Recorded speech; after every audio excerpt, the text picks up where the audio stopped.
Do you really believe that winning is always a question of strength? That great champions are made only of sweat, discipline, and focus? Well, know this. Many of the greatest victories are not born on podiums. They are born in the dark, at the bottom of the well, when no one is watching, when the desire to give up has already taken up residence in the heart. This story is about an athlete admired by everyone, except herself. A young woman trained to be perfect, praised for her impeccable technique, and completely suffocated by the expectations that others placed on her shoulders. She almost stopped.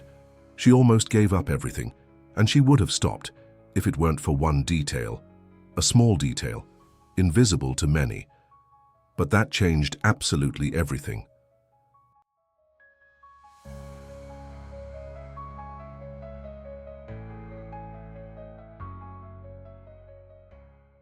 Yes, she had an injury, an emotional breakdown, isolation, and identity crisis. She lived the side that motivational videos don't show. She cried in the locker room. She screamed in silence. There were days when she simply wanted to disappear. But then something happened. A letter, a memory, a little boy. A gesture as simple as it is powerful. And that's where the real power lies. Not in the cinematic twists, but in the small truths that rescue us when we no longer believe in anything. This athlete didn't come back for glory or for money. She came back because she understood, at the most fragile moment in her life, that she could inspire, even without being at the top, even without winning, and that's why her story deserves to be told.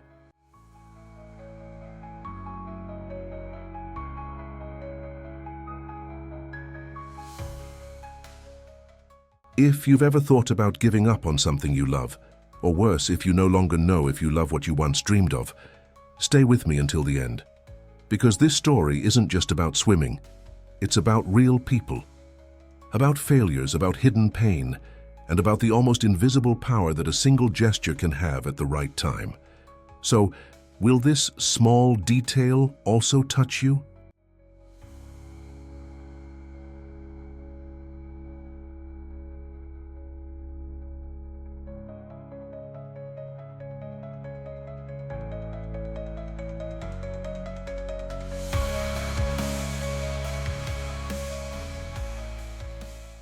From a very young age, she seemed to have been shaped by the water.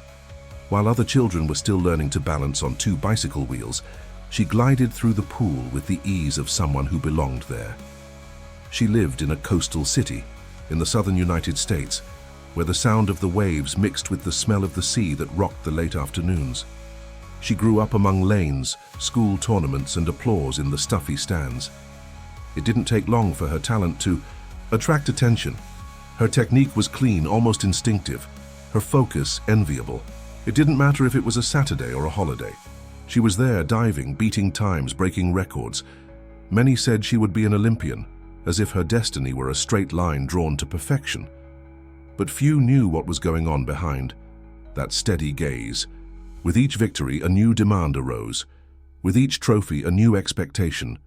And even surrounded by affection and applause, there was a silent restlessness inside her, a feeling that swimming was no longer just freedom, and was starting to feel like an obligation.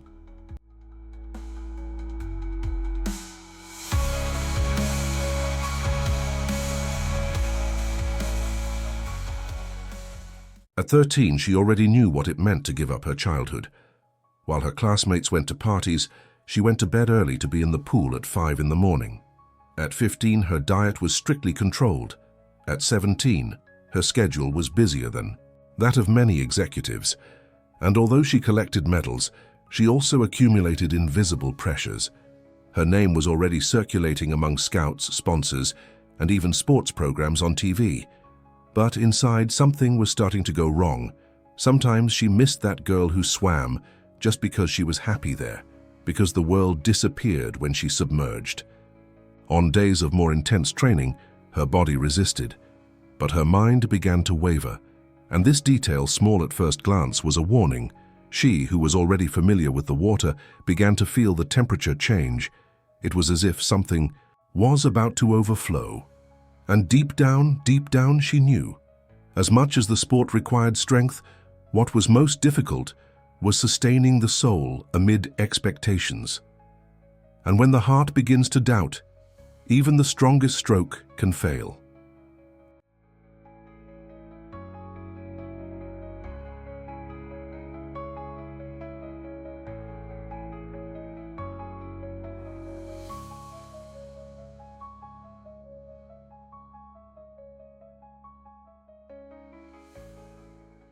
Even so, she continued, not out of impulse nor out of passion, but because that was what everyone expected. With each race won, the relief was short-lived. Another challenge, another goal, another demand arose. The people around her, even those who loved her, already saw in her a symbol, no longer a girl passionate about swimming, but a results machine. And that hurts. It hurts when you start to lose yourself in what you love most, when love becomes performance, when affection is conditioned by achievements. She still smiled in photos, still held up trophies, still thanked her fans with kindness and respect. But alone, far from the spotlight, she felt the loneliness of someone who carries more weight than she can handle. The dreamy child who swam to fly underwater was beginning to disappear from herself. And although no one noticed, she was already swimming at the limit. A limit that was not physical. It was emotional. And like the tide that changes without warning, the moment when everything would change was closer than she could imagine.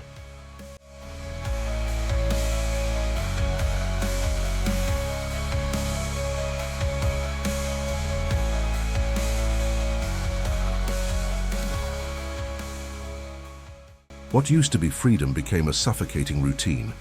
The sound of the water hitting her body no longer soothed her. Now it echoed like a merciless clock, marking the seconds she needed to beat. Training sessions began to extend into the early hours of the morning. Weekends ceased to exist and smiles became a mandatory accessory. The athlete no longer swam for pleasure, but for survival within a system that demands more than it delivers. Her coaches were demanding, almost military.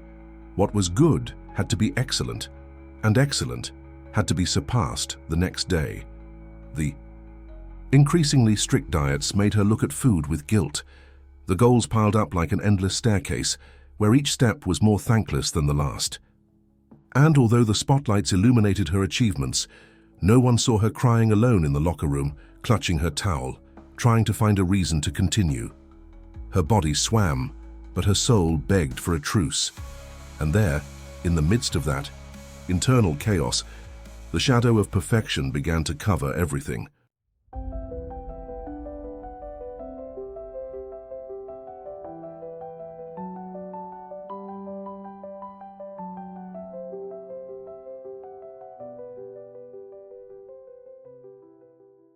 People praised her with phrases that seemed affectionate, but were loaded with weight. "You are an example. You have to maintain this level. You can't weaken now." She smiled, of course. On the outside, she maintained the appearance of a warrior. On the inside, she trembled. The pressure was constant, suffocating, silent, like a lead vest strapped to her chest. She began to question whether she was still the one who decided her choices, or if she had become just the projection of other people's dreams, her parents, her coaches, her fans. The love she felt for swimming had been hijacked by the fear of disappointing, fear of stopping and hearing that she had failed, fear of being forgotten. And in this confusion, her heart would tighten. Insecurity would take shape in the details, a poorly executed turn, a lower than expected placement, a dirty look from the coach. And her mind, already tired, began to collect doubts. She didn't just want to win races, she wanted to win herself. She wanted to reconnect with that girl who swam because she felt alive, not because she needed to prove something to anyone.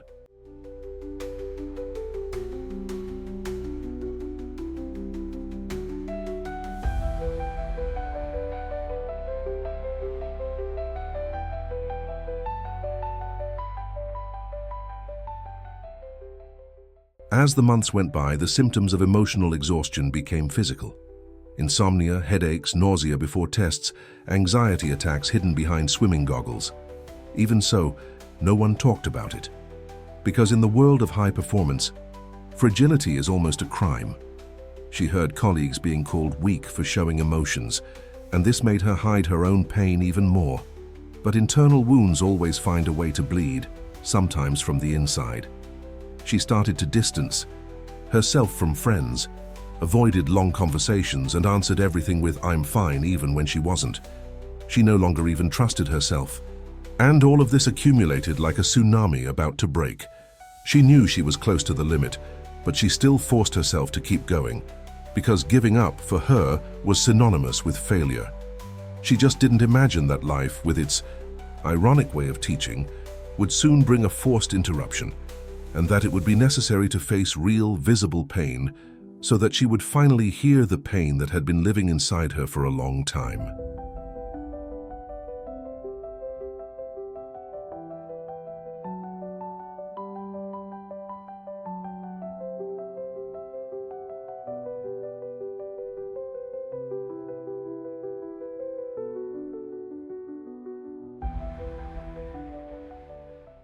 It was a morning like any other. The water was still cold, the sun hadn't even risen yet, and she was already doing her warm-up routine as usual. The coach was shouting from the corner of the pool, stopwatch in hand, demanding fractions of a second. And then, during a butterfly stroke, the one she did almost automatically, the pain came. Sharp, precise, cruel, in her right shoulder. She tried to ignore it, continued training, forcing herself to think it was just muscle tension. But the pain came back, stronger, and soon it became a scream that echoed throughout her body. Training stopped.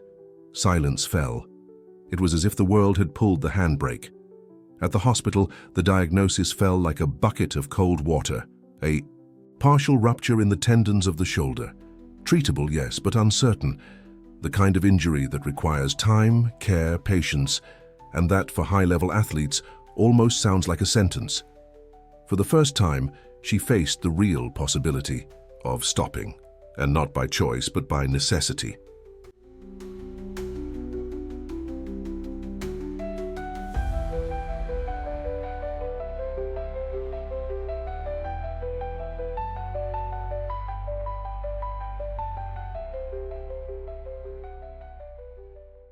But what hurt the most was not the prospect of being away from the pool.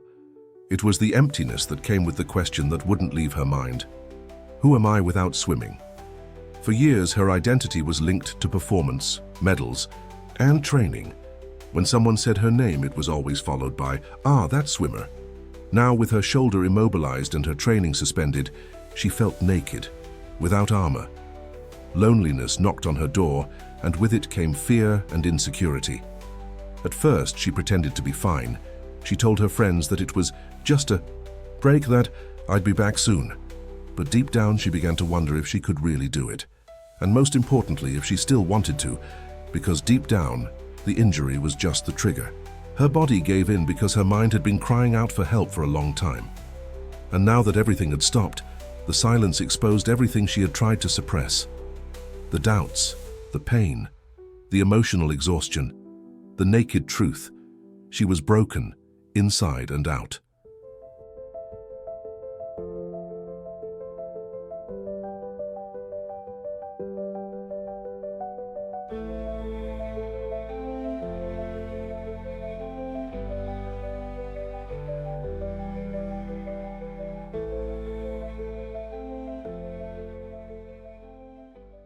In the following days, as she underwent her first physical therapy sessions, something inside her was disorganized. It wasn't just her body that needed rebuilding, it was her identity. She began to reflect on the choices she had made, on the price she had paid for each trophy. She realized that for a long time, she had confused perseverance with self-punishment, that she had carried on her shoulders not only her dreams, but those of others. And now, without training to fill every minute of her day, the thoughts came rushing in. Some were sad, others liberating. She felt anger about the injury, then relief. It was as if for the first time she had permission to stop, not out of weakness, but out of a need to heal. And there, in the midst of ice, pain, and long physical therapy sessions, a new kind of courage began to emerge. The courage to face oneself without masks. Because sometimes the body screams what the soul has been whispering for years, And when you finally listen, true transformation begins.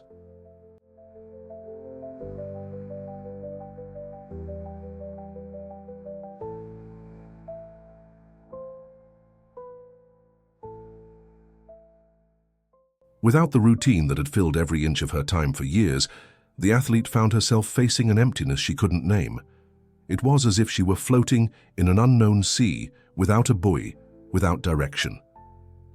The absence of daily training, which had previously seemed like a punishment, now left a deafening echo. The day was dawning and she didn't know what to do.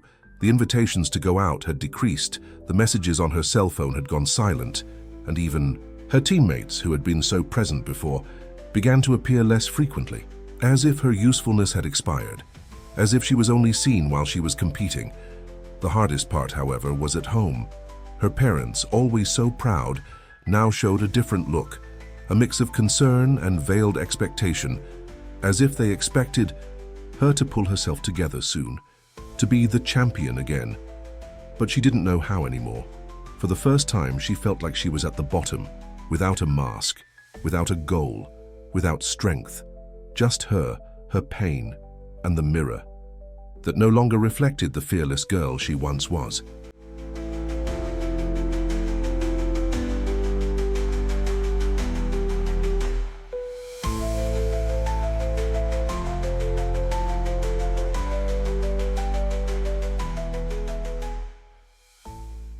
Anxiety began to take over the early morning hours. Insomnia, racing thoughts, a feeling of uselessness. She spent hours lying down, staring at the ceiling, trying to understand how something that had once been passion had turned into anguish. She cried alone in silence because she was still ashamed of showing weakness. Her head said, "React," but her body felt heavy, as if it were carrying tons of frustration. She tried to read books, watch movies, find some spark that would pull her out of the hole, but nothing worked. She missed the sound of the water, the smell of chlorine, the feeling of lightness, but not the pressure. The paradox consumed her. She wanted to go back, but not like before. She wanted to swim, but no longer to nullify herself. Understanding this only came with time. At first, she thought it was laziness. Then she realized it was exhaustion, of her soul, of her heart. It was a silent mourning for herself, for everything she had stopped being. And in this mourning, he discovered what many take a lifetime to understand, that the greatest struggle is not always with the outside world, but with the loneliness that lives within us.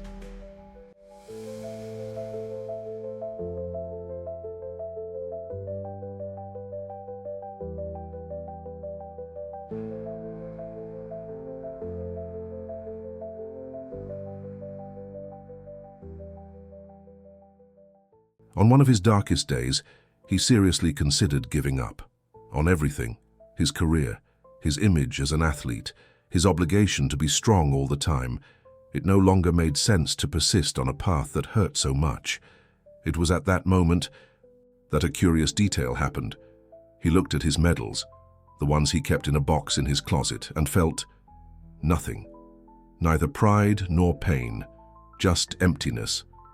He understood then that it was no longer about winning or losing, but about finding a meaning, a reason, something that would make his heart beat with hope again. And although he didn't yet know what that something would be, he was sure he needed to find it. Because living on autopilot was no longer possible.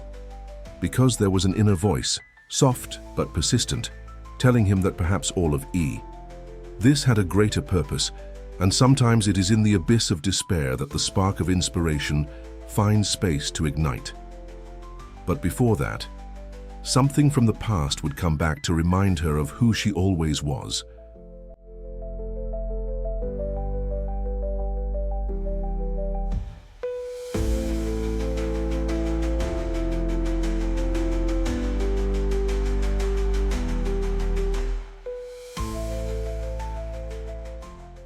It was one afternoon while she was tidying up her room, which had long served more as a repository of memories than a refuge, that she found the box.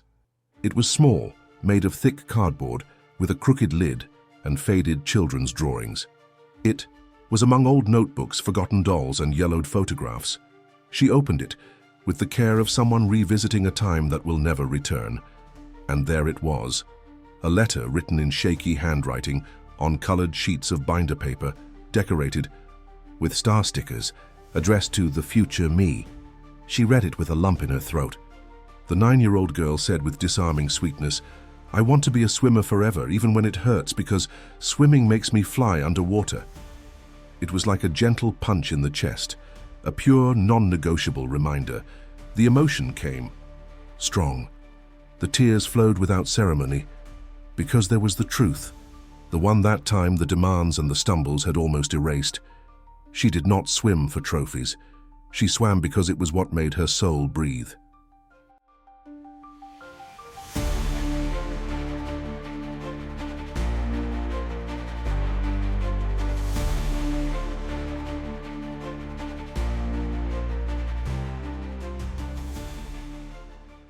That phrase had been hammering in her head for days, even when it hurts. It wasn't just a childish declaration. It was a promise, a pact with her own essence. And at that moment, she realized how much she had betrayed that brave child, not by stopping, but by forgetting why she had started.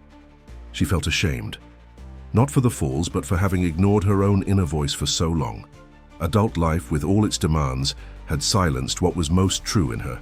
But now, as she reread those words, something was rekindled, a shy warmth in her chest, a spark of inspiration. She began to look at herself with more empathy, with more respect. She realized that perhaps the key to starting over was not in unattainable goals, but in reuniting with that girl who saw magic in the water, the girl who swam to fly, and that kind of freedom. No medal can buy it. It was time to silence the world just for a moment and listen to her own soul again.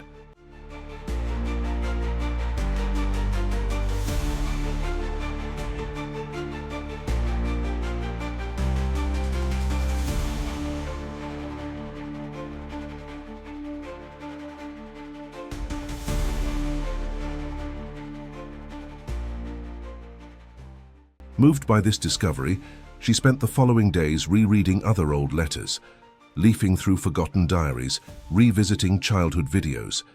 In each piece, a reminder of who she was before the pressure. She also began to write, not goals or plans, but feelings, fears, dreams, doubts, gratitude. It was the beginning of a process of reconciliation with her own history, of realizing that her path did not need to be a straight line. That resilience also lives in those who decide to stop, reflect, and choose more consciously. And even without knowing exactly what she would do next, she already felt that something inside her had changed. Because sometimes, what saves us is not a grand miracle, but a simple detail, a memory, a forgotten letter, a sentence written by small hands and a giant heart. And although there was still pain, now it did not come alone. It was accompanied by a new kind of hope and a whisper that said, "You can still come back, and maybe it will be the right time."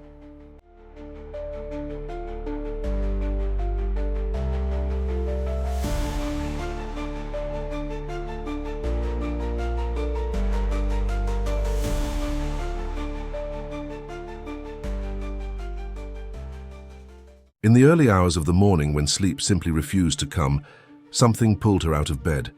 It wasn't just common insomnia. It was as if a part of her was calling her. She grabbed her coat, put on her old sneakers, and went out without knowing exactly where she was going. But when she realized, she was standing in front of the old municipal swimming pool where it all began.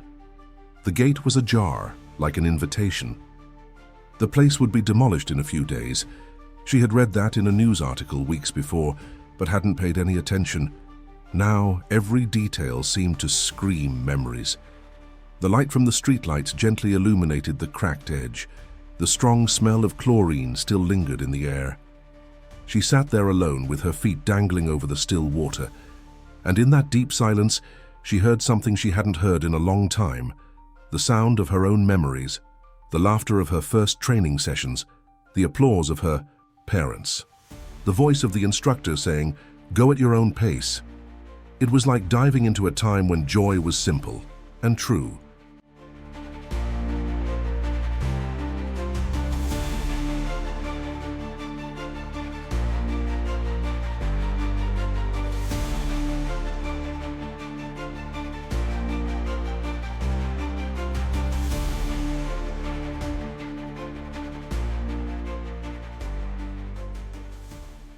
There on the edge of that forgotten pool, something inside her reorganized itself.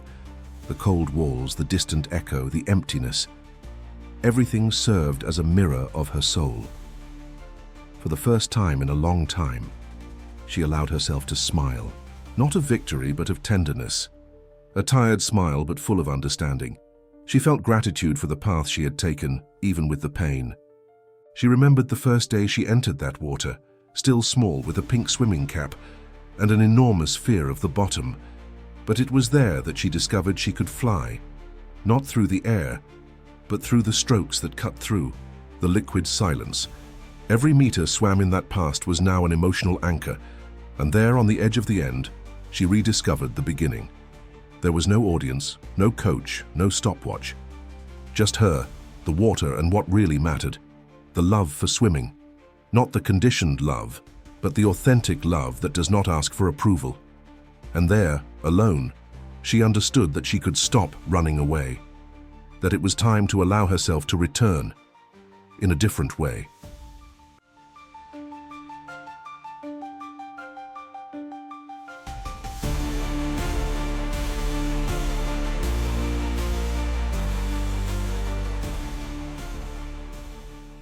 The next day she woke up different. Her body still hurt, her mind still resisted, but there was something new pulsing, a thread of courage. The kind of courage that is born when we reconnect with who we were before the world told us who we should be. And this courage did not shout, did not demand haste. It was subtle but firm. The visit to the empty pool did not bring magical solutions, but it planted the seed of a new beginning.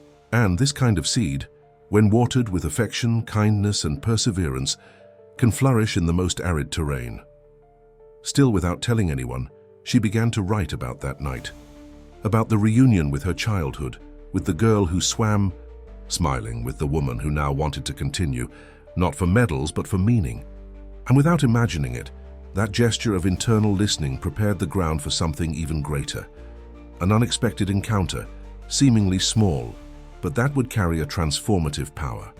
Because sometimes it is in the silence of the dawn that the universe whispers the answers we have been searching for.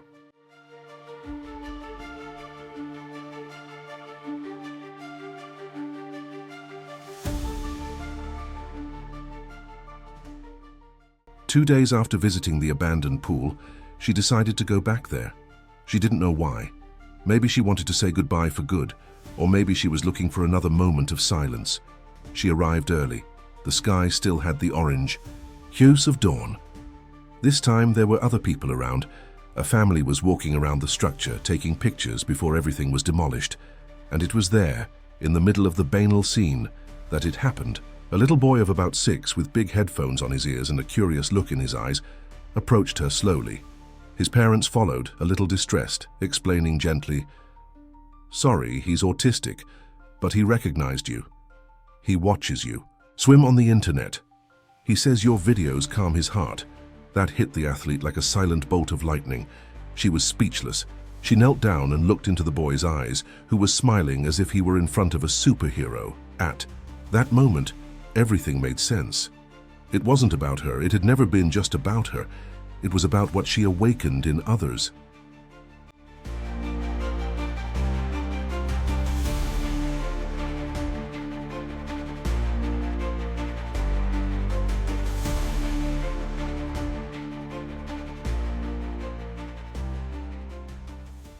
The boy, without knowing it, gave her back what no one else had been able to, purpose, because there was someone who didn't know her for her titles, her medals, or her performance, but for her feelings, for her effect, for the silent inspiration she transmitted just by being who she was, doing what she loved. His mother told him that he had frequent crises and that watching videos of her swimming was the only time of day when he felt calm, serene, at peace. The athlete listened in silence, trying to hold back her tears. It was no exaggeration to say that it rebuilt her. It was as if the universe had sent a direct, simple but powerful answer. You still matter, even without competing, even without winning. You inspire. And that broke the last veil of doubt. She understood that going back to swimming wasn't about getting back on the podium, but about getting back to herself. And if in the process she could be a bridge to someone's healing, then it was worth it. And like every good turn of the journey, she knew that the pain would still come, but now accompanied by hope.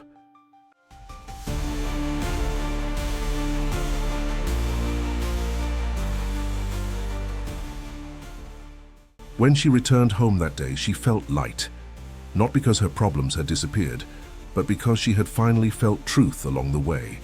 She kept that moment as an emotional reliquary. She began to write about it. For the first time in months, she shared a sincere post on her social media. No filters, no forced overcoming, just truth. She told about the boy, the visit, her doubts about giving up, and the comments started to appear. Messages from people saying that they had also thought about quitting, that they also felt lost, that her story was making a difference. The detail had been small, a chance encounter, but the impact immense, and sometimes that's just how it is. A spark is enough to rekindle an entire soul. She still didn't know exactly what her return would be like, but now she knew why she wanted to return, and that changes everything. Because when you swim with your heart full of love, even if the water is cold and your body is tired, your soul flies. And this new dive would begin very soon.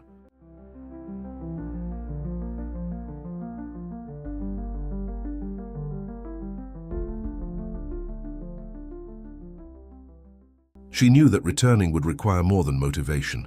She would need emotional discipline, patience, and a faith that could not be bought with ready-made speeches. The day after meeting the little boy, she called her old physical therapist. The conversation was simple, without promises. I want to go back little by little, but really go back. It started with light sessions, small movements, and a pain that seemed to mock her own decision. Her shoulder complained with each repetition, as if to say, "Are you sure?" But she responded with perseverance. One day at a time. The tears now were not of despair, but of reconstruction. She knew that she was not just training muscles. She was healing parts of her soul. Physical therapy became a ritual. She woke up early, did her exercises, and wrote down each progress, not out of obligation, but out of self-love, out of respect for her history. And mainly because now swimming was a choice, not a sentence, a gesture of love for herself.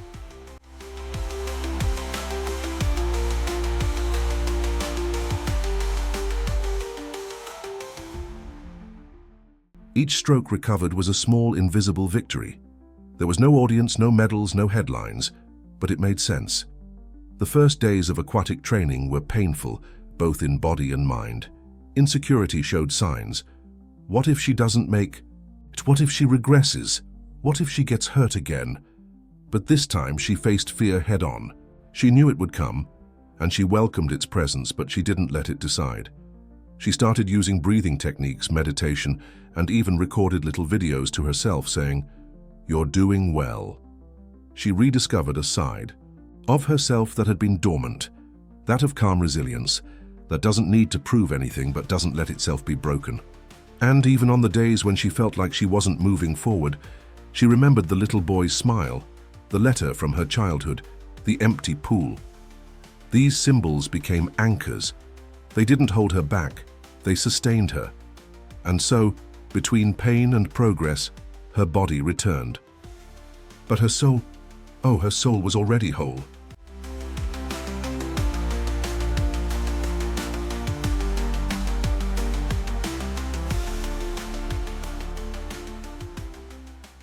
Over time, her movements became fluid. Her shoulder, which had been weakened before, began to respond. It still had limitations, it's true. But now she didn't see these barriers as enemies. She saw them as part of the journey. She began swimming in smaller pools, then larger ones. Little by little, old colleagues began to reappear, now with a different attitude, more human, closer, more attentive. And she was different too. She no longer talked about time or titles. She talked about sensations, about learning, about how each dive had a new flavor. The kindness with which she treated herself overflowed to others. It was clear. She had found something that many seek throughout their lives, a deep understanding of who one is, even without applause. And even if she didn't compete again, she already felt victorious, because continuing, after almost giving up, is an act of courage that few understand. And what she didn't imagine was that soon, she would be in front of an audience again, not because of her performance, but because of something even more powerful.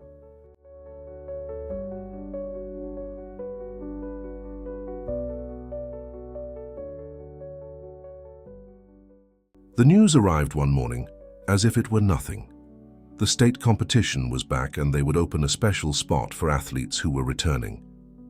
At first, she hesitated, not because she was afraid of the competition itself, but because of everything it symbolized. It was the same environment that had once swallowed her up. The same stands, the same stopwatches, the same looks. But this time, she wasn't the same.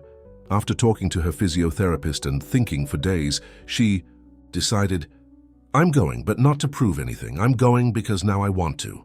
She filled out the form, resumed training with a specific focus, and allowed herself, and for the first time in a long time, to dream lightly. When the day arrived, her old anxiety gave way to the calm confidence of someone who has experienced rock bottom and come back. She put on her swimsuit, adjusted her cap, looked at herself in the mirror and smiled. A smile full of love for herself, for the journey, for life.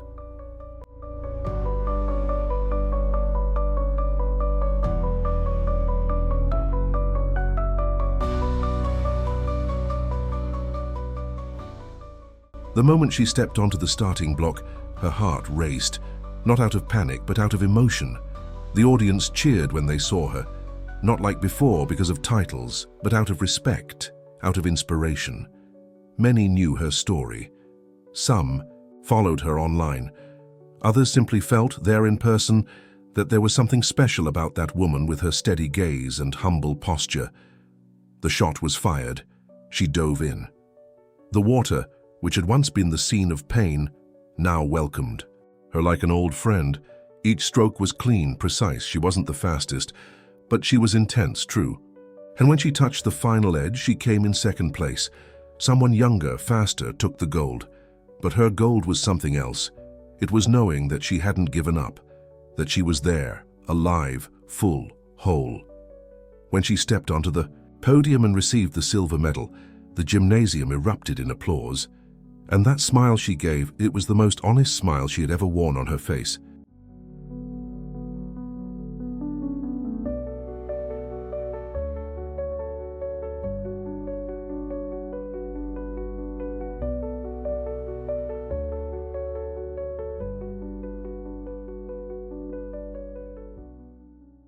The audience stood up, not because she won, but because she came back, because she had the courage to start over, even with everything telling her that it might not be worth it, because she demonstrated honesty with her feelings, compassion for her failures and resilience in the face of setbacks.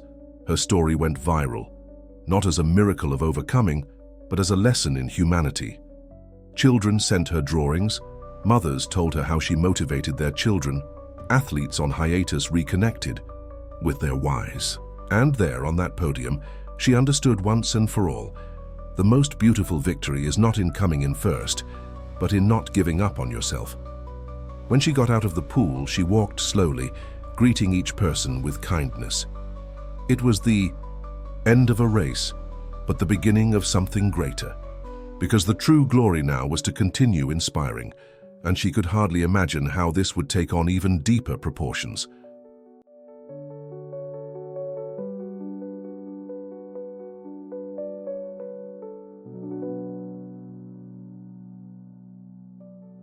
Today, her routine has changed a lot.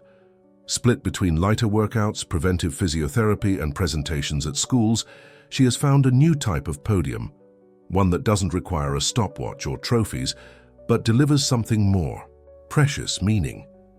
In her lectures, she doesn't talk about victories but about falls. She doesn't focus on medals but on scars, and that's what enchants. Children listen to her with shining eyes. Teachers get emotional. Parents thank her. She has become a symbol not of perfection but of humanity. She speaks with empathy, with sincerity, with respect for the weaknesses that everyone carries. She tells about the autistic boy who made her see the value of her example, about the forgotten letter that rekindled her purpose, about the empty pool that screamed louder than any crowd. And she shows with every gesture that love for what you do must come before any result. Because what transforms lives is not winning, it's persisting with purpose.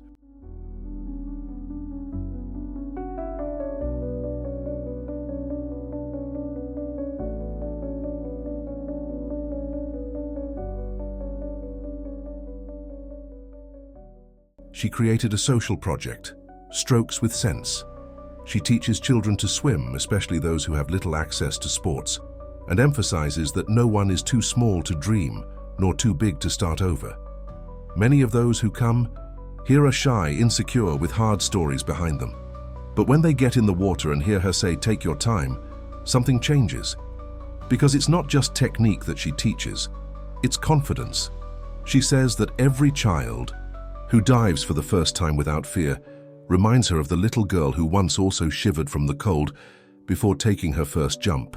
And that, for her, is true gold. The power of kindness has started to guide every decision. She has already turned down sponsorships that wanted to turn her story into empty marketing. She prefers the honesty of a face-to-face conversation. She prefers to touch one life at a time with affection and inspiration than to feed expectations that have almost drowned her.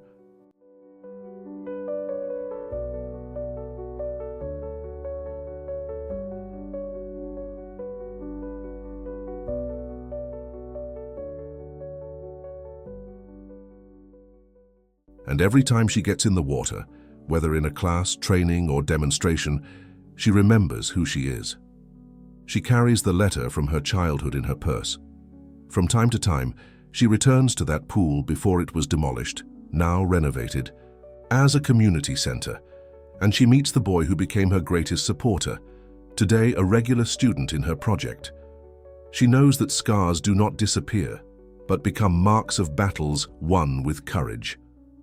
She knows that she will continue to make mistakes, doubt, stumble, but no longer alone, because she understood that loneliness does not win when you share your pain with others, and that understanding, humility, and altruism are safe paths for those who seek peace. Her story travels the country, is told in videos, podcasts, interviews. But what she still values most is that moment when a child, after overcoming their fear of the water, smiles at her and says, "I did it." And in that look, she sees herself. Because in the end, the detail that kept her going, that was never small. It was what saved everything.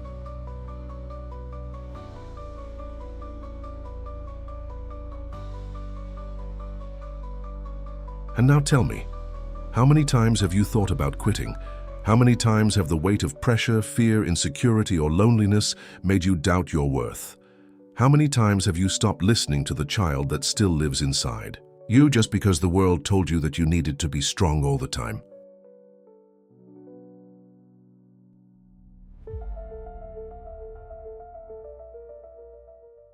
This story is a reminder that it is not great achievements that define a winner, but rather the courage to continue when everything says that you should give up. The athlete on this journey was not saved by a coach, a trophy, or an achievement. She was saved by a small gesture, a memory, an encounter, and above all by having stopped running from her own feelings. She understood that the most beautiful path is the one in which we find ourselves again. And maybe, just maybe, this is your time to find yours again.